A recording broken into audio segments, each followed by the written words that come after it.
आज दुनिया में या तो स्लो डाउन है या रिसेशन है, तेजी कहां है, ग्रोथ कहां है, तरक्की कहां है?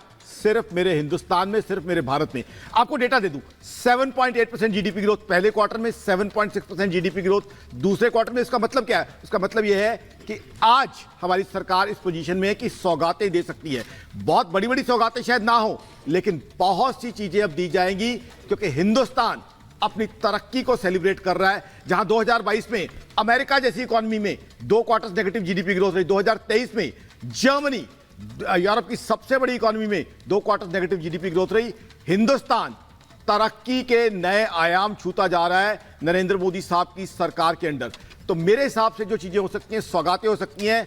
सबसे पहले जो उम्मीद है, इनकम टैक्स में एग्जेम्पशन लिमिट, जिसे स्लैब कह दिया जाता है आम भाषा में, 50,000 तक की छूट मिलने की एडिशनल संभावना है। उसके बाद जो सैलरीड क्लास को बहुत प्रिय है, स्टैंडर्ड डिडक्शन, वहां 25,000 तक की एडिशनल एग्जेम्पशन मिलने की संभावना है। यह सरकार हाउसिंग फॉर एवरीवन में बिलीव करती है। नरेंद्र मोदी साहब की सरकार सबको घर देना चाहती है। तो ऐसे में हाउसिंग फाइनेंस सेक्शन 24B में 1 लाख रुपए एडिशनल एग्जेम्पशन मिल सकती है। हेल्थ इंश्योरेंस में छूट बढ़ सकती है। और सबसे इंपॉर्टेंट जो मुझे लग रहा है, पेट्रोल और डीजल पे जो सेंट्रल गवर्नमेंट का टैक्स होता है, उसमें 2 होते हैं, एक स्टेट का, एक सेंटर का। सेंटर का जो टैक्स होता है सेंट्रल एक्साइज, वहां शायद 5 रुपए की छूट के बाद पेट्रोल डीजल सस्ता किया जाए। जीएसटी में एक चीज बताना चाहूंगा आपके पीसीआर को भी, कि जीएसटी बजट का हिस्सा नहीं होता, तो जीएसटी को लेके कोई अनाउंसमेंट नहीं आएगी, बट पेट्रोल डीजल पे राहत मिल सकती है। किसान भाई हमारे साथ बैठे हैं, नेताजी। किसान सम्मान निधि मेरे हिसाब से संभावना है 6 से 12,000 कर दी जाए। क्रॉप इंश्योरेंस को बढ़ा दिया जाए। एम्प्लॉयमेंट जनरेशन के लिए कैपेक्स, ठीक है आकाश जी, एक्सपेंडिचर 10 सेकंड और लूंगा, उसको बढ़ाने की उम्मीद है। और साथ ही साथ पीएलआई, प्रोडक्शन लिंक्ड इंसेंटिव आने की संभावना है टेक्सटाइल में, और कुछ एंटी डंपिंग ड्यूटी। ओवरऑल ये ग्रोथ और वेलफेयर का मिक्सचर होगा बजट। काफी उम्मीदें, काफी संभावनाएं हैं, क्योंकि सरकार की परफॉर्मेंस गोल्डन परफॉर्मेंस रही है। तो गोल्डन परफॉर्मेंस के बाद गोल्डन बजट की उम्मीद हम रख सकते हैं। और सरकार के पास आज वो एल्बो है कि लोगों को सौगातें, लोगों को तोहफे दिए जाएं। आम आदमी को तोहफे मिले। ठीक है, आप कह रहे हैं कि गोल्डन बजट ये होगा। आपने कहा कि ट्रेंड तोड़ने के लिए मोदी सरकार जानी जाती है। 2019 का क्या ट्रेंड टूटेगा, क्योंकि तब बड़ी घोषणाएं की थी, इस बार नहीं होगी। इस पर भी हम लौटेंगे। हमारे साथ किसान नेता मास्टर स्वराज भी इस वक्त मौजूद है स्टूडियो में। कल राष्ट्रपति ने अपने अभिभाषण में कहा था, किसान, गरीब, युवा और जो किसान है वो सबसे ज्यादा फोकस उन पर रहता है। आपको क्या लग रहा है, आज आपको इस बजट से कितनी उम्मीद है? ये धन्यवाद आपको। मैं राष्ट्रीय अध्यक्ष भारतीय किसान लोक शक्ति से मास्टर स्वराज। हमको तो हर बजट से उम्मीद रहती है, और हर बजट में किसान को आगे रखा जाता है कि किसान बजट है, किसान। हम भी सुनते चले आ रहे हैं, हर बजट किसान बजट होता है। देखो मैं आपको बताऊं, आज किसान की मुख्य समस्या क्या है? आवारा पशु। किसान रात रात भर खेत की चौकीदारी करता है, और जरा सी लापरवाही होती है तो उसकी पूरी फसल को आवारा पशु चट कर जाते हैं, पूरी फसल उसकी खत्म हो जाती है। हमने सरकार से मांग की थी, भारतीय किसान लोक शक्ति की मांग थी कि जैसे देश में बीएसएफ होती है, उसी की तर्ज पर एक एएसएफ का गठन किया जाए, एग्रीकल्चर सिक्योरिटी फोर्स, जो खेतों की सुरक्षा रातों रात कर सके। लेकिन जब तक एएसएफ का गठन नहीं होगा, हमारा खेत सुरक्षित नहीं होगा। दूसरी बात यह है कि फसल को लाभकारी मूल्य नहीं मिल पा रहा किसान को। लागत बहुत ज्यादा बढ़ गई है।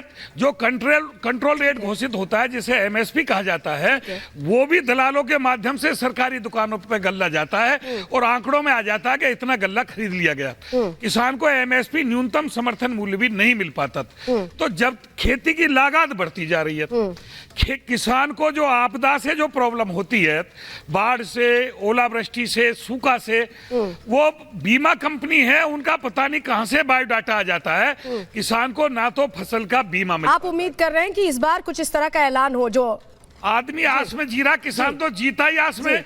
किसान का नाम ही पथ जीवा है। ठीक है, वो खेत के पत्ता देख देख करके ठीक जीता है। इसको और हम बात को आगे बढ़ाएंगे, लेकिन हमारे साथ सौरभ दुबे जी भी जुड़े हुए हैं। सौरभ दुबे जी, देखिए उम्मीदें बहुत है, हर वर्ग को उम्मीद है, चाहे महिलाएं हैं, चाहे युवा हैं, मिडिल क्लास को उम्मीद है।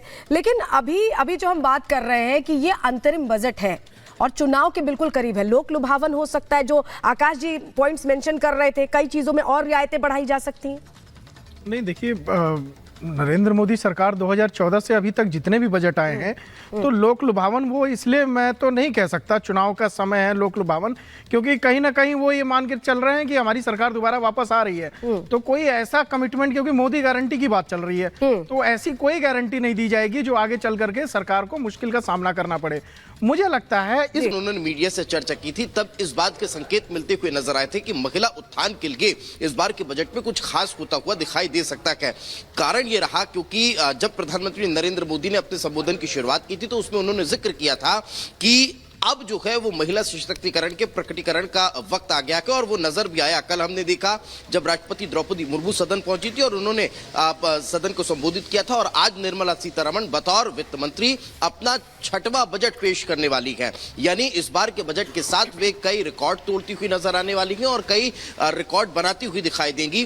पूर्ण कालिक अगर बजट का जिक्र करें तो वे 5 बार पेश कर चुकी हैं और इसी के साथ जब वे आज 6वां बजट पेश करेंगी तो मोरारजी देसाई के उस क्लब में शामिल हो जाएंगी जो 10 बार बजट पेश कर चुके हैं।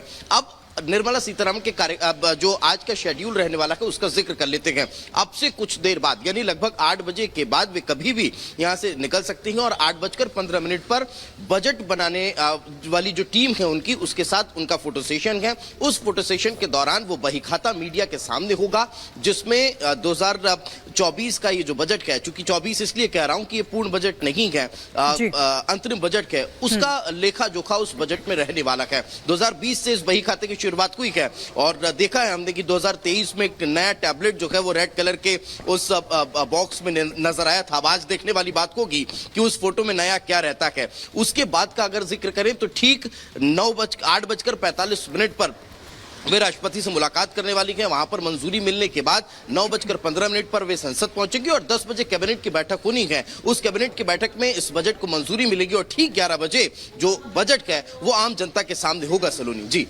जी बिल्कुल दीपेश, क्योंकि सभी को बहुत उम्मीद है। अभी थोड़ी देर पहले हमने रिपोर्ट भी दिखाई, हर कोई उम्मीद कर रहा है, महिलाएं उम्मीद कर रही हैं, किसान उम्मीद कर रहे हैं, युवा उम्मीद कर रहे हैं, बजट से बहुत उम्मीदें हैं। निर्मला सीतारमण ने कहा कि कोई बड़ी घोषणा नहीं होगी, लेकिन हम 2019 की अगर बात करें तब भी अंतरिम बजट जब पीयूष गोयल ने पेश किया था कई बड़ी घोषणाएं थी। बिल्कुल देखिए, और चूंकि जिस बात का जिक्र सलोनी और आप अभी कुछ देर पहले कर रही थी कि चौंकाने वाली चीजें जरूर होती है मोदी सरकार के कार्यकाल में, हमेशा से हमने देखा है, चाहे बजट ही क्यों ना हो, तो फिर ये उम्मीद लगाई जा सकती है कि इस बार के अंतरिम बजट में भी कुछ बड़ी घोषणाएं हो सकती है। चूंकि अंतरिम बजट के इसलिए इसको लेकर ये कहा जा रहा है कि बहुत ज्यादा कोई बदलाव इस बार के बजट में देखने को अभी फिलहाल नहीं मिलेगा, क्योंकि जुलाई में एक बार फिर जब सरकार बनेगी तब फिर पूर्ण बजट पेश किया जाएगा। यही कारण है कि अंतरिम बजट जो है उसमें महिला उत्थान को लेकर कोई बड़े संकेत मिलते हुए दिखाई दे रहे हैं। लेकिन जिस बात का जिक्र गायत्री आप कर रही हैं वो इस लिहाज से भी मायने रखता है क्योंकि आने वाले वक्त में चुनाव है और चुनाव के लिहाज से जब इस बजट को देखा जाता है तो फिर ये कहा जाता है कि कहा जा सकता है कि जो बजट है वो लोक लुभावन होगा, उस बजट में कई बातों का जिक्र होगा। तो फिर देखने वाली बात होगी कि जब 11 बजे ये बजट आम जनता के सामने होगा तो फिर उसमें कौन कौन सी बातों का जिक्र होता है। खैर कहीं मत जाइए, एक छोटे से